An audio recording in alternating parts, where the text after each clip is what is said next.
अगर आप भी किसी कंपनी में काम करते हैं और आपके बॉस ने आपसे बोला है कि हमारे पास एक डेटा है उसमें कॉन्टैक्ट नंबर्स कुछ ऐसे शो हो रहे हैं, लेकिन हमें क्या करना है, ये डेटा किसी को शेयर करना है।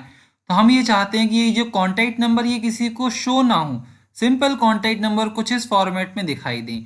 या आपके पास एक पैटर्न का एग्जाम्पल है तो आप इसमें से कोई एक ऐसा पैटर्न चूज करो जिसमें क्या हो कि जो नंबर्स हैं उसमें से कुछ पोर्शन ही विजिबल रहे, बाकी सारे हिडन रहे, यानी एक्स शो हो, कहीं भी कुछ भी शो हो।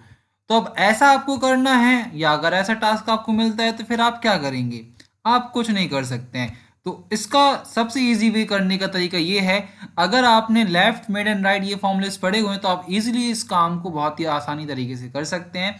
अगर आपने नहीं पढ़ा है ये फॉर्मूला तो आप चैनल में जाके देख सकते हैं, वहां पर वीडियो अपलोड हो चुकी है।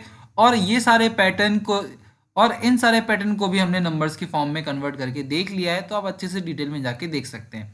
वैसे अगर आपके पास ये टास्क है तो फिलहाल आप क्या कर सकते हैं, तो हम क्या करते हैं, इनमें से एक पैटर्न ले लेते हैं, जैसे कि इस थर्ड वाला। अब अगर आपने लेफ्ट मिड राइट फॉर्मूला पढ़ा होगा तो आपको अच्छे से बन जाएगा। तो अब सिंपल हमें करना क्या है, थर्ड वाले पैटर्न में यहाँ पर हमें स्टार्टिंग में 3 कैरेक्टर्स को शो कराना है। तो हमने लगाया लेफ्ट फंक्शन, टेक्स्ट में ये वैल्यू चूज की, कॉमा 3, ब्रैकेट क्लोज। अब हमें क्या करना है, 4 कैरेक्टर्स को हिडन रखना है। यानी अब हमें हिडन रखना है, उसके लिए हमें एक्स लगाना पड़ेगा। इसके लिए जब हमें ज्वाइन करना पड़ता है तो हमें एंड लगाना पड़ेगा, inverted comma 1 2 3 4, inverted comma close.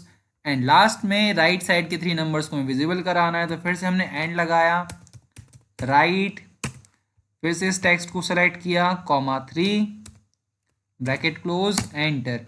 तो इस तरीके से हमने इस नंबर को इस हिडन फॉर्मेट वाले नंबर में कन्वर्ट कर दिया। सभी में अप्लाई करना है तो कॉपी पेस्ट करो, और यही डेटा अगर आपको मतलब ये जो नंबर्स है इसको आपको यहीं पर अप्लाई करना है तो सिंपल यहाँ से कॉपी करो, यहाँ जाओ, पेस्ट एज वैल्यूज करो। तो सिंपल क्या होगा, ये नंबर इस फॉर्म में कन्वर्ट हो जाएंगे और बस ओरिजिनल नंबर्स यहाँ से गायब हो जाएंगे। बस ध्यान रखना कि जब आप ऐसा करो तो एक बैकअप में शीट बना के रखो, ताकि अगर नंबर्स हिडन होते हैं तो इन फ्यूचर अगर आपको कोई नंबर्स देखना है तो आप दूसरी शीट में जाके देख सकते हैं।